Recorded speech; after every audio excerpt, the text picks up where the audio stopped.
उसके second number पे आते हैं चिराग पासवान। बिल्कुल, क्योंकि विधानसभाओं की बात करें तो 243 में 12 सीट जीतने वाले नीतीश कुमार 72, यानी पूरा 100% रिजल्ट दिए हैं। वहीं चिराग पासवान 99.9% रिजल्ट दिए हैं। अब उधर भी डिप्टी सीएम हैं उस दूसरे कोने से, तो उसके लिए भी एक व्यवस्था निकाली जा रही है कि भाजपा से भी 2 डिप्टी सीएम नहीं, 1 डिप्टी सीएम हो। 2 डिप्टी सीएम को का भार नीतीश नहीं सह पा रहे हैं। इंडिया गठबंधन के लोग और ममता बनर्जी, उन्होंने भी ममता बनर्जी तो जाकर के बहिष्कार किए हैं। तो ये सभी चीज़ें कहीं ना कहीं घुमा फिरा करके इस तरफ आ रही है कि नीतीश कुमार क्या करेंगे। नीतीश कुमार यदि कोई फैसला लेने के लिए सच में तैयार है तो उसका एक जो रास्ता या फिर मजबूर कर देता है इस बात को कहने के लिए कि उन्होंने आखिरकार झारखंड से लेकर के अलग जगहों से लोगों को क्यों बुलाया। इन सारी बातों को लेकर के जिस तरह से निशांत का अचानक से बाहर आ जाना, मीडिया के सामने उनका हो जाना, मीडिया का उनसे सवाल पूछ देना, ये सब संयोग तो नहीं ना हो सकता है। कुछ तो बात जरूर होगी ना। बिल्कुल। या हो सकता है संयोग भी हो। मैं समय से चल भी रही थी, श्री भगवान कुशवाहा को उन्होंने सदन भेजा, विधान परिषद में भेजा, तो ये सारी बातें अपने जगह पर चल रही हैं।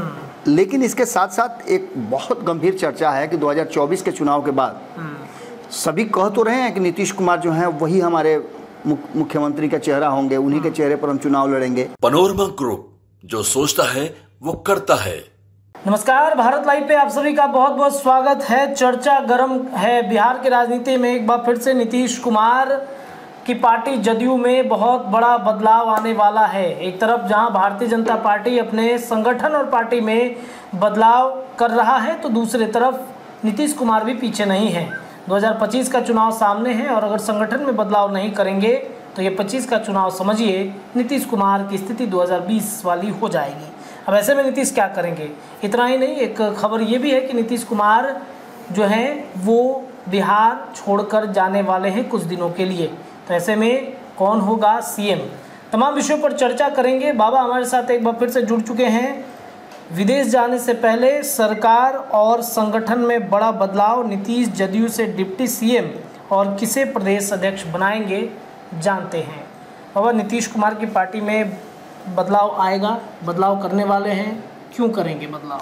देखिए, ये तो सामान्य सी प्रक्रिया है रत्नेश। आप जानते हैं कि हर 3 साल और 5 साल पे पार्टियों के संगठन में बदलाव होता है, बीच में भी होता है, और पार्टियों के संविधान में ही लिखा हुआ है कि वो बदलाव करेंगे या फिर कंटिन्यू करेंगे। जैसे आपने देखा प्रदेश अध्यक्ष कंटिन्यू किए गए, दूसरी बार मौका मिला है उमेश कुशवाहा को। तो निश्चित रूप से एक जो वर्तमान परिस्थिति बनी है उसमें कुशवाहा समाज को आपने देखा ही, कुशवाहा समाज को उन्होंने जो नाराज़गी थी उसको दूर करने के लिए लंबे समय से चल भी रही थी, श्री भगवान कुशवाहा को उन्होंने सदन भेजा, विधान परिषद में भेजा। तो ये सारी बातें अपने जगह पर चल रही हैं। लेकिन इसके साथ साथ एक बहुत गंभीर चर्चा है कि 2024 के चुनाव के बाद सभी कह तो रहे हैं कि नीतीश कुमार जो हैं वही हमारे मुख्यमंत्री का चेहरा होंगे, उन्हीं के चेहरे पर हम चुनाव लड़ेंगे। लेकिन नीतीश कुमार मुख्यमंत्री का चेहरा तो बन जाएंगे, लेकिन स्वस्थ रहेंगे तब ना। बिल्कुल।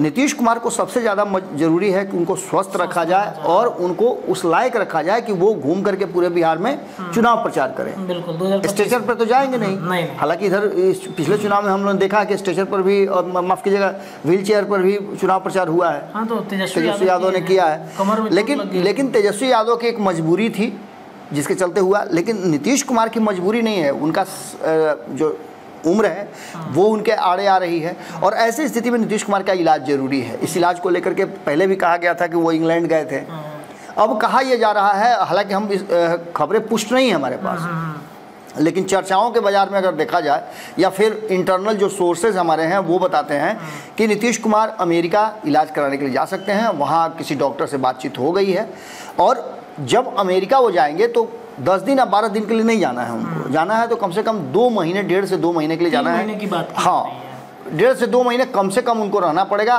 समय बढ़ भी सकता है। हालांकि नीतीश कुमार ने ये फैसला अभी तक नहीं किया है कि कब जाएंगे। अगर कर भी लिया हो तो पब्लिक डोमेन में नहीं है। बिल्कुल। तो निश्चित रूप से जब आप अपने घर से कहीं जाते हैं तो घर की कमान किसी को देके जाते हैं, ताला चाबी समझा के जाते हैं कि भैया ये ताला है, ये चाबी है, ये इस घर के दरवाजे पे लगता है, ये इस घर के दरवाजे पे लगता है, ये सारी चीज समझाते हैं। तो उसके लिए एक जिम्मेवार व्यक्ति को आप चुनते भी हैं। तो उस व्यक्ति को चुनने के लिए अब एक तो जिम्मेवार व्यक्ति संजय झा जिनको उन्होंने दिल्ली में बैठा दिया, तब दिल्ली का उनका जो घर है हाँ वो सुरक्षित रहे। तो अब पटना के घर को उनको चरतरफा रखना होगा, क्योंकि सरकार और संगठन दोनों ही जगह पर उनको ताला चाबी के साथ साथ एक मजबूत व्यक्ति को बैठाना पड़ेगा। इससे पहले चर्चा आपने खूब सुनी होगी कि निशांत जो उनके पुत्र हैं उनको सामने लाने की बात कही जा रही थी, कहा यह जा रहा था कि उनके हाथ में कमान दे करके पार्टी और संगठन दोनों, सरकार दोनों को बचा लेंगे। हालांकि निशांत तो अब आध्यात्म की तरफ चढ़ गए जी। ये तो ये आज से नहीं है रत्नेश, ये बहुत पहले से है। और देखिए सियासत में बहुत सारी चीज़ें होती हैं जी। इसी धरती पर आपने देखा होगा भगवान बुद्ध के लिए साथ भी यही हुआ था। भगवान बुद्ध भी अध्यात्म की तरफ चले गए थे राजा महाराजा का ठाट बाट छोड़ करके। तो ये सब चीज़ें इसी बिहार में होती हैं। इस बिहार में बहुत कुछ होता है। और बिहार राजनीति के रूप में अगर देखें तो राजनीति की आप जानते हैं कि लोकतंत्र की जननी कहा जाता है। तो खैर इन सारी बातों को लेकर के जिस तरह से निशांत का अचानक से बाहर आ जाना, मीडिया के सामने उनका हो जाना, मीडिया का उनसे सवाल पूछ देना, ये सब संयोग तो नहीं ना हो सकता है। कुछ तो बात जरूर होगी ना। बिल्कुल। या हो सकता है संयोग भी हो। बिल्कुल। लेकिन इसको संयोग हम नहीं मानते हैं। हमारा जो देखिए पत्रकारिता में जब तक आप खोजिएगा नहीं खबर, तब तक खबर आपके पास चल के नहीं आता है। खबर को आपको खोजना पड़ता है, निकालना पड़ता है। और निश्चित रूप से जिन लोगों ने ये खबर खोजा है वो निश्चित रूप से खोजी पत्रकार है।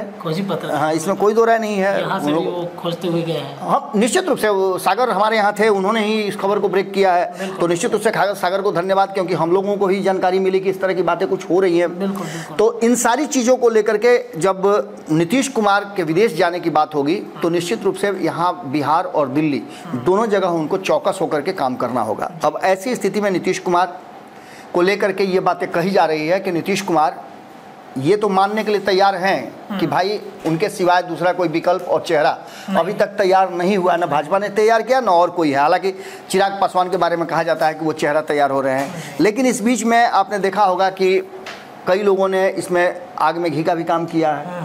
अभी हाल फिलहाल में देखें सब कुछ ठीक होने के बावजूद जीतन राम मांझी ने अपने कार्यक्रम में किस तरह से मंच से क्या बोल दिया, बाद में एहसास हुआ। तो इस सब बात को लेकर के भी बातें हैं। लेकिन सबसे बड़ी बात यह है कि नीतीश कुमार ने एक इंटरनल मीटिंग बुलाई है। जी बिल्कुल।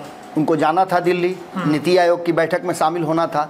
लेकिन हो सकता है कि नीति आयोग में उनके पहले से एक सदस्य शामिल हैं ललन सिंह, उसके चलते नहीं गए हों। लेकिन वो ललन सिंह की बैठक नहीं थी। ललन सिंह तो एज ए सदस्य उसमें शामिल होंगे, लेकिन बिहार के मुखिया के रूप में नीतीश कुमार को ही शामिल होना था। कई जगहों के मुख्यमंत्री वहाँ पे पहुंचे हुए थे। कई जगह के मुख्यमंत्री पहुंचे हुए थे। और सबसे बड़ी बात है कि इसका बहिष्कार भी हुआ है। गैर भाजपाई जो मुख्यमंत्री हैं, राज्य हैं, इंडिया गठबंधन के साथ जी, इंडिया गठबंधन के लोग और ममता बनर्जी, उन्होंने भी ममता बनर्जी तो जाकर के बहिष्कार किए हैं। तो ये सभी चीज़ें कहीं ना कहीं घुमा फिरा करके इस तरफ आ रही है कि नीतीश कुमार क्या करेंगे। नीतीश कुमार यदि कोई फैसला लेने के लिए सच में तैयार है तो उसका एक जो रास्ता या फिर मजबूर कर देता है इस बात को कहने के लिए कि उन्होंने आखिरकार झारखंड से लेकर के अलग जगहों से लोगों को क्यों बुलाया और बुला करके उन लोगों के साथ मीटिंग की, इंटरनल बैठक हुई है, उस बैठक में क्या क्या फैसला हुआ है।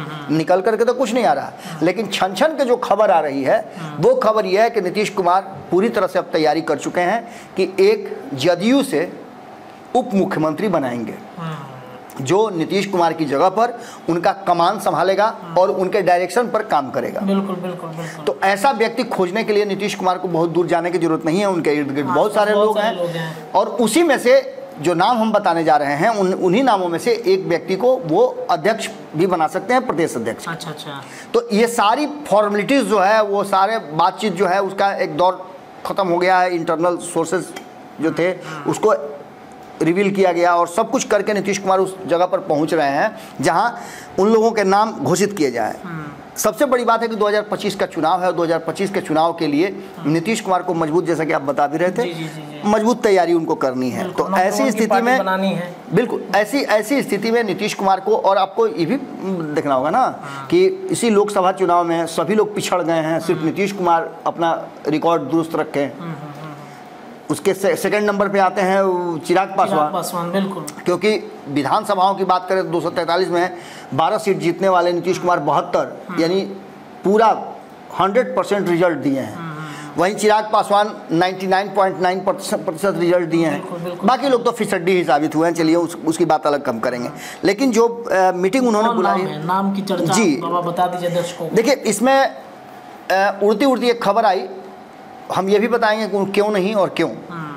उड़ती उड़ती एक खबर आई थी कि मनीष वर्मा जो आए हैं उनको नीतीश कुमार कोई बड़ा कुर्सी दे सकते हैं। अच्छा अच्छा। एक तो कुर्सी ऑलरेडी उनको मिली है, संगठन को देख रहे हैं, संगठन को मजबूत करने के लिए वो लगातार प्रयास कर रहे हैं।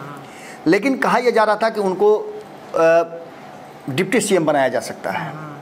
लेकिन क्या ये हो सकता है कि सीएम भी उसी जाति का हो और डिप्टी सीएम भी उसी जाति का हो? और नीतीश कुमार पर यह आरोप बहुत पहले से लगता आ रहा है कि वो कुर्मी को ज़्यादा प्रश्रय देते हैं, उस समाज के लोगों को ज़्यादा प्रश्रय देते हैं।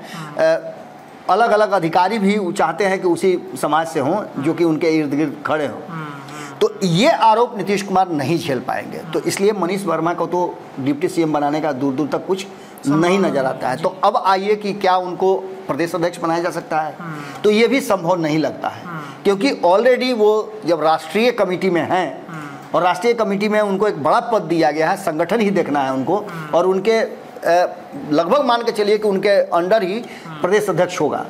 तो ऐसी स्थिति में वो भी पद उनको क्यों मिलेगा? बिल्कुल बिल्कुल। दूसरा नाम आ रहा है विजय कुमार चौधरी का। अच्छा। नीतीश कुमार के बहुत करीबी हैं, सुलझे हुए व्यक्तित्व के व्यक्ति हैं। आपने देखा होगा कि संसदीय कार्य मंत्री के रूप में उन्होंने संसद को कैसे चलाया है, ये भी आप देख रहे होंगे। दोनों ही सदनों में वो काफ़ी एक्टिव रखते हैं। तो ऐसी स्थिति में एक सुलझे हुए व्यक्ति हैं और नीतीश कुमार गाहे बगाहे उनके इर्द गिर्द ही चक्कर काटते रहते हैं, या फिर वो नीतीश कुमार के बीच चक्कर काटते रहते हैं। आपने देखा होगा विधानसभा में कई बार नीतीश कुमार बोलते हैं तो ऐसे दबाते हैं कि नहीं हो गया, आप मत बोलिए। तो एक चेहरा तो विजय कुमार चौधरी का निश्चित रूप से एक बड़ा चेहरा है जिनको दिया जा सकता है। लेकिन यहाँ आकर के एक मामला अटक जाता है, क्योंकि विजय कुमार चौधरी आते हैं भूमिहार समाज से। भूमिहार समाज को अब क्या क्या दीजिएगा आप? बिल्कुल, भूमिहार तो एक ऑलरेडी डिप्टी सीएम की कुर्सी पर हैं। आप उधर भी डिप्टी सीएम है उस दूसरे कोने से, तो उसके लिए भी एक व्यवस्था निकाली जा रही है कि भाजपा से भी 2 डिप्टी सीएम नहीं, 1 डिप्टी सीएम हो। 2 डिप्टी सीएम को का भार नीतीश नहीं सह पा रहे हैं, तो एक ही डिप्टी सीएम देने की बात की जा रही है, और इसीलिए नीतीश कुमार अपने खेमे से एक डिप्टी सीएम देने की बात करें। तो विजय कुमार चौधरी को डिप्टी सीएम का दिया जा सकता है, और अगर वो नहीं मिलता है तो प्रदेश अध्यक्ष की भी जिम्मेवारी इनको दी जा सकती है कि वो डिप्टी सीएम को थोड़ा सा गाइड करता रहे। इसके अलावे एक नाम श्री भगवान कुशवाहा का बहुत तेजी से आगे आया है। श्री भगवान कुशवाहा को बहुत कुछ मिल गया अचानक से। श्री भगवान कुशवाहा जो इधर से उधर, उधर से इधर पार्टी में करते रहे हैं, लेकिन अंततः जब कुशवाहा राजनीति की चरम हो गई तो उनको एक बड़ा ओहदा मिला और उनको विधान परिषद में भेजा गया। तो ऐसी स्थिति में उनका भी नाम आ रहा है कि प्रदेश अध्यक्ष। लेकिन कुशवाहा को हटा करके कुशवाहा को देना है, तो फिर उमेश कुशवाहा क्यों नहीं? कोई फायदा नहीं, उमेश कुशवाहा क्यों नहीं? तो ऐसी स्थिति में और कई नामों पे विचार किया जा रहा है, और इसमें से कुछ नाम जो हमारे पास आए थे उसमें से हमने जो सूत्रों से जानकारी लिया था, उस सूत्रों के जानकारी के हिसाब से नीतीश कुमार के करीबियों में से कई नाम आ रहे थे। करीबी में अशोक चौधरी हो गए, विजय चौधरी। अशोक चौधरी का नाम तो हम बताएंगे, अशोक चौधरी के लिए क्या तय किया गया है, लेकिन इसके साथ साथ और कई नाम जो हैं उसमें निकाले गए थे। मैंने कहीं लिखा था, देखिए दामोदर रावत का नाम उसमें आ रहा है जो धानुक समाज से आते हैं। इसके बाद दलित से भी नाम कई आ रहे थे। इसके बाद एक नाम आ रहा था संतोष निराला का, दलित समाज से आते हैं। अच्छा। तो इनका भी नाम आ रहा है, अभी वर्तमान में विधायक हैं। अब इन सारी चीज़ों को आपने देख लिया, ये वो चेहरे हैं। इस बीच में आपने देखा होगा कल परसों एक तस्वीर आई है, सीतामढ़ी से एक शख्स मिलने के लिए गए थे, गुप्त रूम में बातचीत हो रही थी, अशोक चौधरी थे जी। और उनके साथ बातचीत हो रही थी।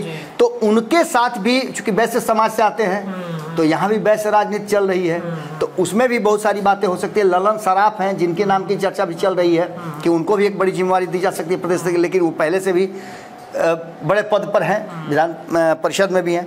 इन सारी बातों के साथ साथ आपने जो नाम लिया अशोक चौधरी का, ये नाम सबसे ज़्यादा डिफाइंड नाम है। अच्छा, सबसे ज़्यादा डिफाइंड स्पेशल है। अशोक चौधरी जिस तरह का एक्ट कर रहे हैं और अशोक चौधरी जिस तरह से नज़र आ रहे हैं, उसमें अशोक चौधरी ने पहले भी पार्टी का कार्यभार संभाला है जी।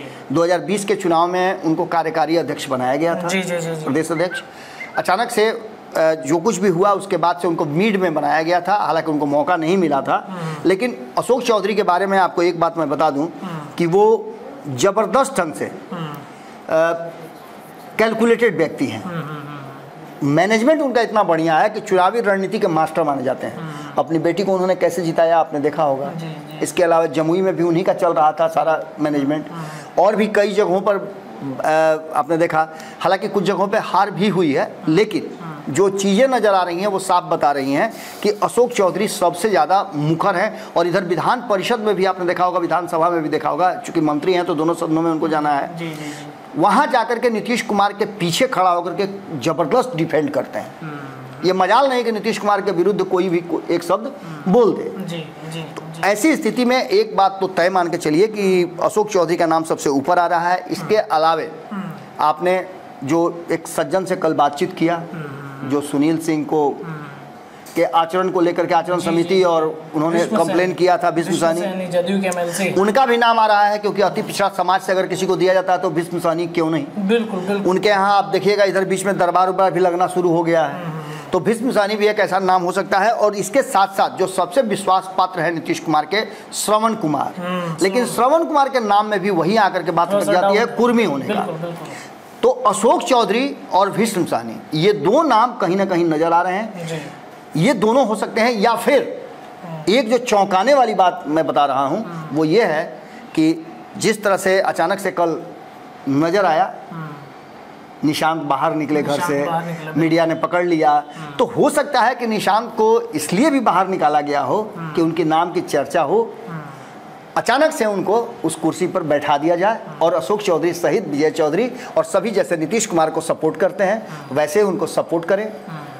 कुछ दिन उनको ट्रेनिंग दिया जाए, अगर वो सफल हो जाते हैं तो आने वाले 2025 के चुनाव में उनको पूर्णतः उनको पूर्णकालिक बना दिया जाए। तो ये भी बात चल सकती है, और ये बातें निश्चित रूप से कहीं ना कहीं नीतीश कुमार ने प्रधानमंत्री नरेंद्र मोदी से बात जरूर किया होगा, इसमें कोई दो राय नहीं है। तो देखना दिलचस्प होगा कि आखिर होता क्या है, और नीतीश कुमार पर निर्भर करता है कि डिप्टी सीएम कौन होगा और प्रदेश का अध्यक्ष कौन होगा। जी देखिए, नीतीश के बेटे निशांत को अचानक फ्रेम में लाने की वजह भी कहीं ना कहीं बिहार के सियासत में एक नई ट्विस्ट लेकर आने वाली है। इसके साथ ही नीतीश कुमार जब अमेरिका जाएंगे तो अमेरिका जाने से पहले प्रदेश अध्यक्ष की कमान किसे सौंपेंगे, डिप्टी सीएम क्या जदयू का बनेगा, इस पर उन्होंने मंथन कर लिया है। चर्चा गरम के आज के इस वीडियो में इतना ही, लेकिन चर्चाएं भारत लाइव पर लगातार जारी रहेंगी। बहुत बहुत धन्यवाद। पनोरमा ग्रुप, जो सोचता है वो करता है। अगर ये वीडियो पसंद आई और वह बिहार के राजनीति और बिहारियत से सरोकार रखेनी तो सब्सक्राइब बटन दबा के चैनल के सब्सक्राइब कर ली। ओजे एगो घंटी बा, ओकरा बटन दबा देला से कुल सटीक और मारक खबर रुआ मुफ्त में मिल जाई। अगर रुआ पत्रकारिता के हमनी के नया प्रयोग में सहयोग कर चाहतानी तो ज्वाइन बटन दबा दी। पेटीएम नंबर नोट कर ली 9386816700। धन्यवाद।